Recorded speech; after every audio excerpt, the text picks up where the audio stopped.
তুমি কি মনে করো শুধু তোমার উপর রাগ করে? ও আমার উপরও রাগ করে। এখন অবশ্য আমার সম্বন্ধী, সেটা কোনো অসুবিধা নেই। কফি খাওয়া শেষ করে আমি আপনাকে আপনার বাসায় ড্রপ করে দেবো। আপনার কাছে কি মনে হয় যে আমি খুব সস্তা একটা মেয়ে না? এখন গল্প শুনতে গেলে তো চা ঠান্ডা দেবে। মিঠু ভাই ও তো আমার সমমনা মানুষ, এই না? আমি একটা ছবি আঁকছিলাম একটা এক্সিবিশনের জন্য, সেখানেই আপনাকে আমার প্রয়োজন ছিল। বাট যেহেতু আপনি আমাকে ভুল বুঝেছেন, ছবিটা আমি আর আঁকবো না। আমার ছবি?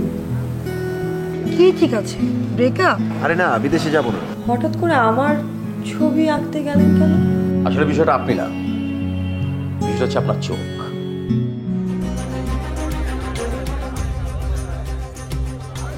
কিভাবে হলো এটা? আরে লোফারটা আমাদের বাড়ির সামনে এসেছিল।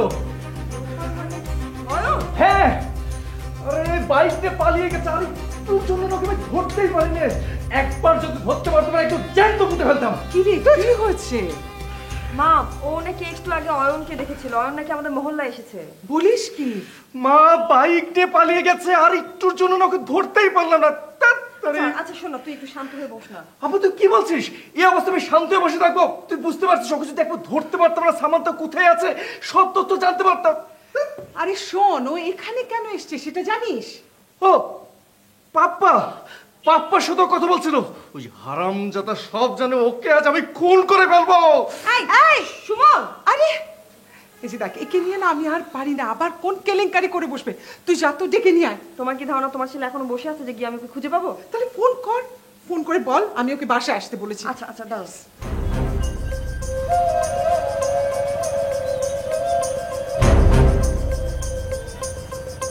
ফোন ধরছে না মা।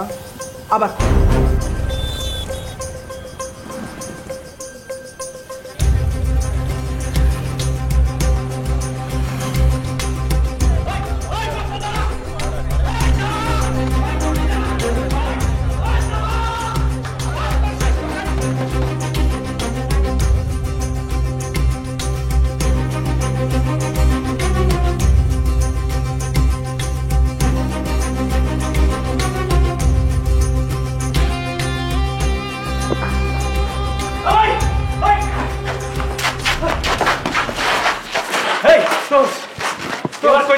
বিশ্বাস করো আমি কিছু জানি না।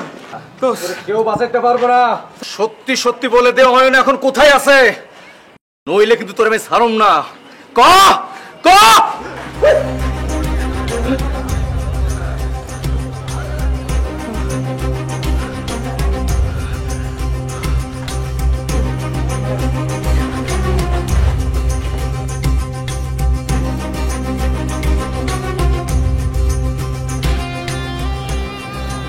কিছু লাগবো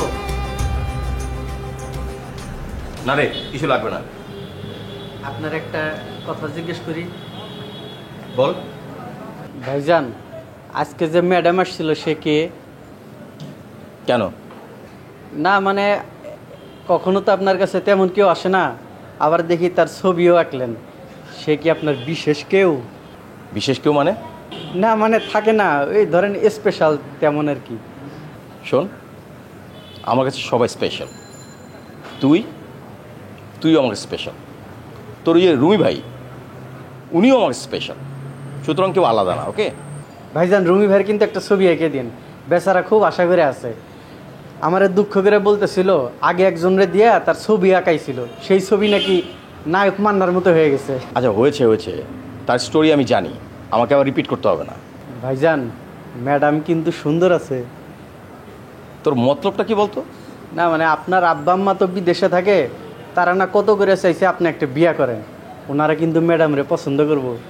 বাদরকে লাই দিলে মাথায় ওঠে, তুই হচ্ছিস তার জ্বলন্ত প্রমাণ। তুই আমার চোখের সামনে থেকে দূর হ। যা তো যা যা।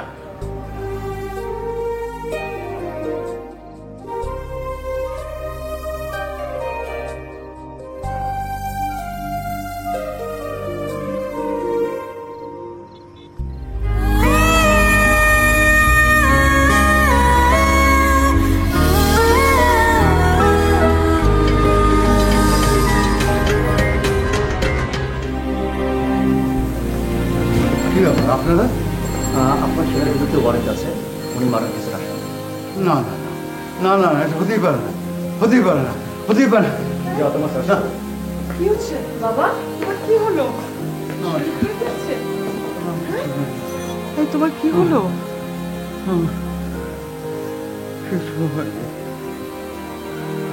তোমার কি খারাপ লাগছে? আমার কিছু হয়েছে। তোমার কি খারাপ লাগছে? হ্যাঁ? এটা কি হলো?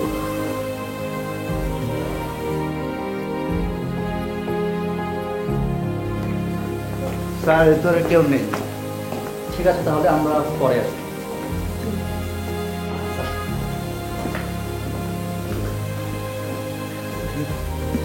এটা কি হলো শ্রীধর মা? হ্যালো, রুবেল ভাই, একটা খারাপ খবর আছে। কি খারাপ খবর আবার? আমাদের মহল্লায় একটা ছেলে ছাদ থেকে পড়ে মরে গেছে। ও সুমনের বন্ধু। পুলিশ আমাদের বাসায় এসেছিল সুমনকে খোঁজ করতে। তাদের ধারণা সুমন ওকে মেরে ফেলেছে। ও মাই গড, কি বলছেন? সুমন কোথায় আছে? সুমন সেই যে বিকেলে বাসা থেকে বেরোয়েছে আর বাড়িতে ফেরেনি। ও কি কোনো ফোন টোন করেনি? হ্যাঁ, ফোন করেছি, কন্টিনিউয়াস ওর ফোন বন্ধ। বাড়িতে এমনি এত ঝামেলা, তার উপর ওর ঝামেলা শুনে বাবা মা দুইজনই পাথরের মতো শক্ত হয়ে গেছে। ওর সাথে যদি কোনোভাবে যোগাযোগ হয় তাহলে বলে দেবেন যে কোনো নিরাপদ জায়গায় ও যেন চলে যায়। বাসায় আসার দরকার নেই, যেহেতু একবার পুলিশ এসেছিল, সুতরাং আবারও যে কোনো সময় পুলিশ কিন্তু আসতে পারে। আর আপনার আব্বা আম্মার প্রতি নজর দেবেন। জি আচ্ছা। জামাই কি বললো? বললো সুমন যদি ফোন করে তাহলে ওকে এটা বলে দিতে যে ও যেখানে আছে সেখানেই যেন থাকে, বাড়িতে না আসে। আর কিছু বললো না?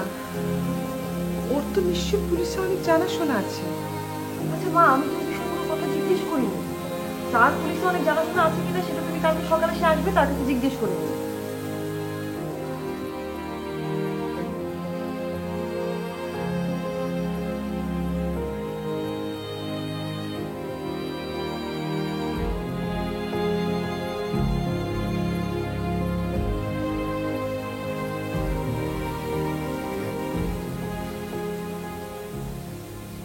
বলবি রাজা? হ্যাঁ, কি বলবি বল? তার আগে বলো যে মানে আমি কথাগুলো বলার পর তুমি আমার উপর রাগ করতে পারো। আরে কি আশ্চর্য, রাগ করার কি আছে? বল না কি বলবি, বল বল।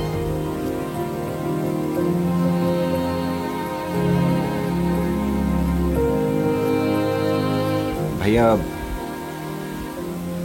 আমরা সবাই জানি যে তুমি খুব ভালো একজন মানুষ, সৎ মানুষ এবং অনেক পরিশ্রমী। আর তুমি পরিশ্রমী বলেই আজ টুকটুক করে এই জায়গায় এসে পৌঁছেছো। আমরা তোমাকে নিয়ে প্রাউড ফিল করি ভাইয়া। আজকে আমাদের যতটুকু অর্জন সেটা একমাত্র তোমার কারণেই পসিবল হয়েছে। হয়তো তোমার ইচ্ছা মতো অনেক কিছু করতে পারিনি, কিন্তু যতটুকু করেছে ভাইয়া, এটাও বা কম কিসে বলো? এগুলো আবার নতুন করে বলার কি আছে? আমার দায়িত্ব আমি পালন করেছি। রাইট ভাইয়া, দায়িত্ব। আমরা সবাই জানি তুমি তোমার দায়িত্ব পালন করতে এতটুকু পিছপা হও না। কিন্তু আমি যদি এখন তোমাকে প্রশ্ন করি, ভাইয়া তুমি নিজের প্রতি কতটুকু দায়িত্ব পালন করেছো, তার সঠিক অ্যান্সার কি আমাকে দিতে পারবে? পারবে না ভাইয়া। ভাইয়া, আমরা সবসময় তোমাকে বলতাম যে বিয়ে করো বিয়ে করো, তুমি রাজি হতে না। কেন হতে না সেটাও আমরা জানি, কারণ তুমি মনে করতে যে তুমি যদি বিয়ে করো, সংসারী হও, তাহলে আমাদের প্রতি যে যত্ন, আমাদের প্রতি যে টেক কেয়ার, সেটা কমে যাবে, তাই না ভাইয়া? না, এটা ছাড়াও আরও তো কিছু কারণ আছে, যেমন আমার বিজনেসটাকে দাঁড় করানো দরকার ছিল, সেটার জন্য সময় দিতে হয়েছে। সেটা জানি ভাইয়া। একসময় তুমি আমাকে বিদেশে পাঠিয়ে দাও, রাবুকে বিয়ে দিয়ে দাও, রিনিকে মেডিকেলে ভর্তি করিয়ে দাও। আমরা যখন যে যার মতো ব্যস্ত হয়ে যাই, তুমি একা হয়ে যাও। তখনও আমরা তোমাকে বলেছি ভাইয়া বিয়ে করো, কিন্তু তুমি মনে করতে যে তোমার বয়স বেড়ে গেছে, এটা বলে আমাদের কথা তুমি হেসে উড়িয়ে দিতে। আমাদের তখন এতটুকু হলেও খারাপ লাগতো কিন্তু ভাইয়া বিশ্বাস করো, যখন শুনেছি যে তুমি বিয়ে করবে আমরা অনেক খুশি হয়েছিলাম। তুই এই সমস্ত কথা কেন বলছিস আমি কিন্তু ঠিক বুঝতে পারছি না। ভাইয়া বলছি এই কারণেই, তুমি এখনো মনে করছো ওই মেয়েটা তোমার কাছে ফেরত আসবে, এবং এই সমাজের কে কি মনে করবে না করবে সেটা ভেবে তুমি তাকে অ্যাকসেপ্টও করে নিবে। ভাইয়া এটা কখনো হয় ভাইয়া? তুমি আমাকে বলো ভাইয়া, ওই মেয়ের যদি তোমার প্রতি এতটুকু কমিটেড থাকতো, মানে সে ডেফিনেটলি ফেরত আসতো। ভাইয়া সে ভুল করেছে। ভুল শুধু সে করেনি ভাইয়া, তুমিও করেছো। ওই মেয়ে যদি তোমার প্রতি এতটুকু রেসপেক্ট দিত ভাইয়া, তাহলে তোমার কাছে সে ফেরত আসতো। সে তো ফেরত আসলোই না, উল্টো তুমি তার ফ্যামিলির জন্য ছোটাছুটি করছো। আমি শুনলাম ওনার এক ভাই নাকি মানে খুনের আসামি, তুমি তাকে সেভ করার জন্য ছুটে বেড়াচ্ছ। রাজন, ওই ফ্যামিলিটার মধ্যে এমনিতে ক্রাইসিস চলছে, এর মধ্যে একটা বাচ্চা মেয়ে মারা গেছে। ঠিক আছে, আমি মানলাম যে একটা ক্রাইসিস হয়ে গেছে, একটা বাচ্চা মেয়ে মারা গেছে, কিন্তু ভাইয়া আর কত তুমি ওদের নিয়ে ভাববে? ভাইয়া আমি আবারও বলছি যে তোমার প্রতি এতটুকু রেসপেক্ট থাকলে সে তোমার সাথে যোগাযোগ করতো। আমার কেন জানি মনে হচ্ছে ভাবি কোনো না কোনোভাবে তার ফ্যামিলির সাথে কন্টিনিউ যোগাযোগ করছে। ভাইয়া প্লিজ প্লিজ ভাইয়া, আমি তোমাকে রিকোয়েস্ট করছি, তুমি ওই বৃত্ত থেকে বেরিয়ে আসো ভাইয়া প্লিজ। কিন্তু রাজন, ভাইয়া আমি এটা বুঝতে পারছি যে হয়তো তুমি এই মুহূর্তে আমার প্রতি রাগ করতে পারো, আমার মানে রাগ না, আমি বলবো যে অভিমানই করতে পারো, কিন্তু ভাইয়া তুমি হয়তো দেখছো না, কিন্তু আমি তো দেখছি। তোমার নিজের কি অবস্থা হয়েছে দেখেছো ভাইয়া? এই কয়টা দিন তুমি ঠিকমতো খাচ্ছ না, ঘুমাচ্ছ না। তোমার এই অবস্থা দেখে কি আমি, রিনি, আমরা কেউ কি ঠিক আছি? কেউ নেই ভাইয়া। ভাইয়া তুমি তো কখনো অনিয়ম করনি, ইভেন আমাদেরকে অনিয়ম শিখাওনি, তাহলে আজকে সেই মানুষ কেন অনিয়মের মধ্যে? প্লিজ ভাইয়া, আর ভালো লাগছে না আমাদের, তুমি ওখান থেকে বেরিয়ে আসো। আমি ইচ্ছে করে সেদিন রিনির সামনে তোমাকে এই কথাগুলো বলিনি, কারণ রিনির সামনে তোমাকে এই কথাগুলো বলা আমার ঠিক হতো না। আমি আজ বলছি ভাইয়া প্লিজ।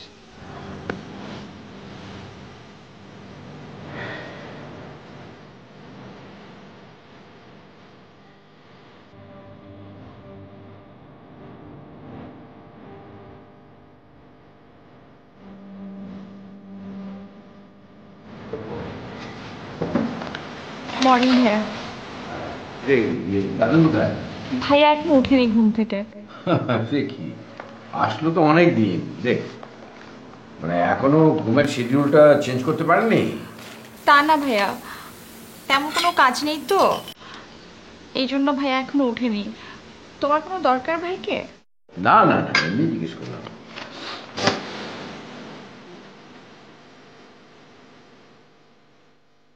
ভাইয়া নাস্তা করো, নাস্তা করো। হ্যাঁ,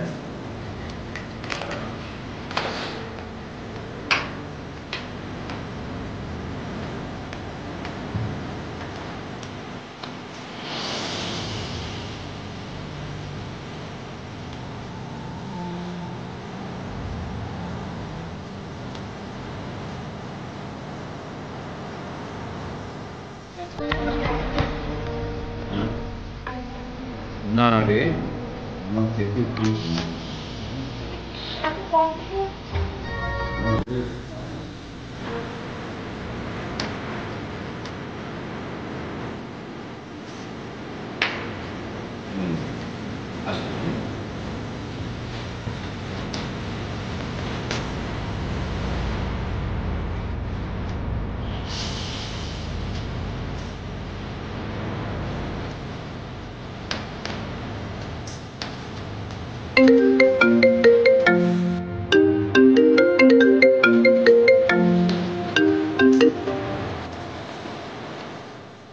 হ্যালো। হ্যাঁ দিদি, তুমি সুমনের খবর জানো? সে আমার বন্ধু পাপ্পাকে ছাদ থেকে ফেলে মেরে ফেলেছে, আজকে পত্রিকাও চলে এসছে। হ্যাঁ দেখেছি। কত খারাপ একটা ছেলে, চিন্তা করো। পাপ্পার মতো এরকম সহজ সরল ছেলেটাকে সে ছাদ থেকে ফেলে মেরে ফেলেছে। মানে কি যে খারাপ লাগছে আমার, তুমি জানো? তুমি কি জানো সুমন ওকে কেন মেরেছে? জানবো না কেন, এখানে না জানার তো কিছু নেই। কালকে আমি পাপ্পার সাথে দেখা করেছিলাম, আর তখনই সুমন আমাদেরকে টার্গেট করে। আমাকে তো সে পাইনি, কারণ আমি মোটরসাইকেল নিয়ে চলে এসেছিলাম। পাপ্পাকে বিকেলবেলা ছাদ থেকে ফেলে মেরে ফেলেছে, আমি রাতেই শুনতে পাই। ভাগ্য ভালো যে আমি পালাতে পেরেছিলাম, নইলে তো আমাকেও মেরে ফেলতো। কিন্তু সুমন এই কাজটা কেন করলো? আরে সেই জ্ঞান কি ওর আছে নাকি? অ্যাডিক্টেড একটা ছেলে, পুলিশ তোকে খুঁজছে, পেলেই বুঝবে কেমন লাগে। তুমি মনে হচ্ছে এটা শুনে খুব খুশি হয়েছো। কি আশ্চর্য, খুশি হব কেন? তুমি জানো পাপ্পা আমার কত ভালো বন্ধু ছিল, আর কত ভালো একটা ছেলে ছিল। আমার মানে এত খারাপ লেগেছে, আমি কালকে রাতে কেঁদেছি ওর জন্য।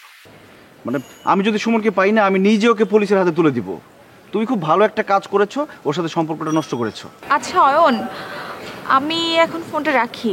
কেন, খারাপ লাগছে তোমার? মাইন্ড করলে নাকি? আমার একটু কাজ আছে। আচ্ছা ঠিক আছে, তাহলে রাখি। আর সুমন যদি অ্যারেস্ট হয় তাহলে আমি তোমাকে আপডেট জানাবো। Bye bye. সুমন কি কোনো যোগাযোগ করেছিল? ফোন টোন কিছু করে? পুলিশের কাছে ধরা টরা পড়েনি তো? সেটাও তো বলতে পারছি না। বাবা, পুলিশে তোমার কেউ পরিচিত থাকলে তার কাছে একটু খোঁজ নিয়ে দেখবে। আমার মনটা যেন কেমন লাগছে। হ্যাঁ, পুলিশের সাথে না হয় কথা বলা যাবে, কিন্তু সুমনকে তো খুবই দরকার। আসলে কি ঘটেছে সেটা তো ও ছাড়া কিছুই বোঝা যাচ্ছে না। আমরা তো কিছুই জানি না বাবা। হ্যাঁ, সুমনের সাথে কথা না বলে তো কিছুই বোঝা যাবে না। না মানে আমি যতদূর শুনেছি সেটা হচ্ছে গিয়ে সুমন ওকে তাড়া করছিল, সম্ভবত অয়নের ব্যাপারটা নিয়ে ওদের মাঝখানে কথা কাটাকাটি হয়েছে। তারপরে পাপ্পা দৌড়ে গিয়ে একটা বাড়ির ছাদে উঠে এবং ছাদ থেকে পড়ে যায়। কিভাবে পড়ে গেল, কি হলো না হলো, এই ব্যাপারটা নিয়ে কেউ পরিষ্কার কিছু বলতে পারছে না। হ্যাঁ, আমি সকালবেলা নিউজ পেপারে খবরটা দেখেছি, খবরটা চলে এসেছে, ওর ছবিও ছাপা হয়েছে সুমনের। এখন তো পুলিশ জেনে গেছে, আস্তে আস্তে টিভি চ্যানেলগুলো জানবে, সাংবাদিকরা হুমড়ি খেয়ে পড়বে, কারণ এই সমস্ত নিউজগুলো আজকাল খুবই সেন্সিটিভ হয়ে দাঁড়িয়েছে। তুই আমার ছেলেটাকে বাঁচাও বাবা। আচ্ছা, আমি দেখি কি করা যায়।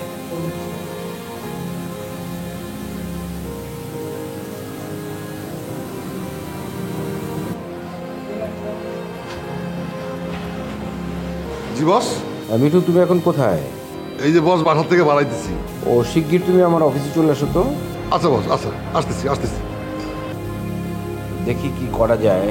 সুমনের সঙ্গে যদি কারো যোগাযোগ হয় তাহলে বলবেন আমার সঙ্গে যোগাযোগ করতে, ওর সঙ্গে কথা বলাটা খুবই জরুরি। আর সাংবাদিকরা যদি কেউ আসে তাহলে কথা বলা খুবই দরকার। আপনি বিষয়টা দেখেন, ঠিক আছে? আসি তাহলে। আসসালামু আলাইকুম।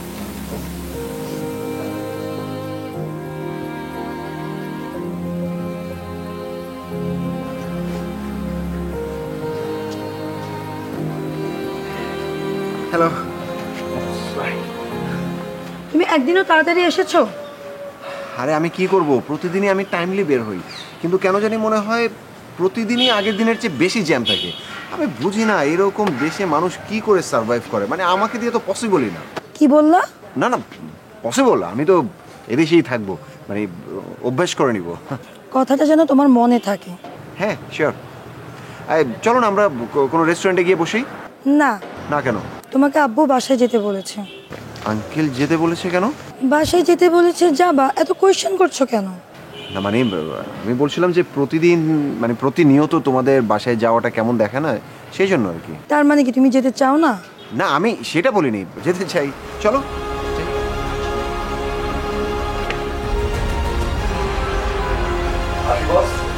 আরে মিঠু, এসে গেছো?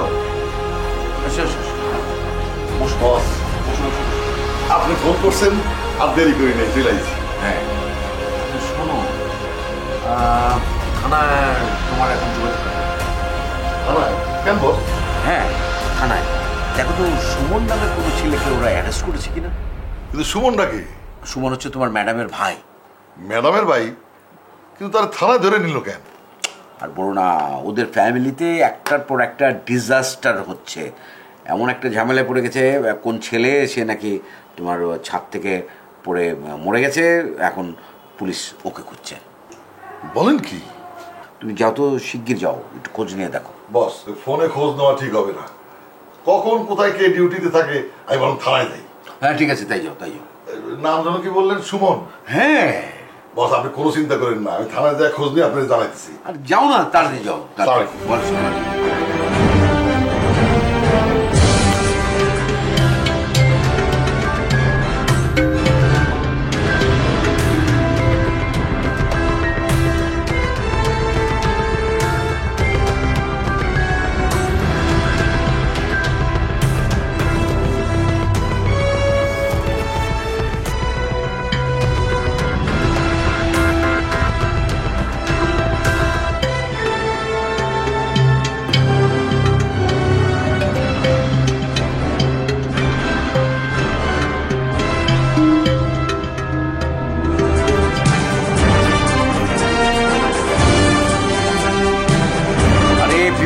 তুমি একা পড়ো না, পুরো পরিবারটা সহ তুমি বিপদে পড়ে গেছো। আমি থানায় তো গেছিলাম, এই নামে কারো তো অ্যারেস্ট করেন। ওনারা যদি রিমান্ডে ধরে নিয়ে যায়, উনি স্বীকারোক্তিমূলক জবানবন্দিতে সব কয়া দিব। জর্জ ভাইকে বললাম সব করে একটা ছবি আকুলের ব্যবস্থা করে দেও না ভাই। তাহলে তোমার নামে এটা কেন লিখেছে? আমার মেয়েকে যেই বিয়ে করবে তাকে আমার বাড়িতে একটা মেয়ে পালিয়ে গেল, কোথায় আছে, কেমন আছে, কোনো খোঁজ জানি না। আর আপনি আমাকে আপনি মনে করেন ভাই, আমি একটা কথা বলে কোনো মোর কই দিয়ে কান্দন আসবে বলছেন। এই কান্নাকাটি করিস না তো, যা তো যা, মা পরে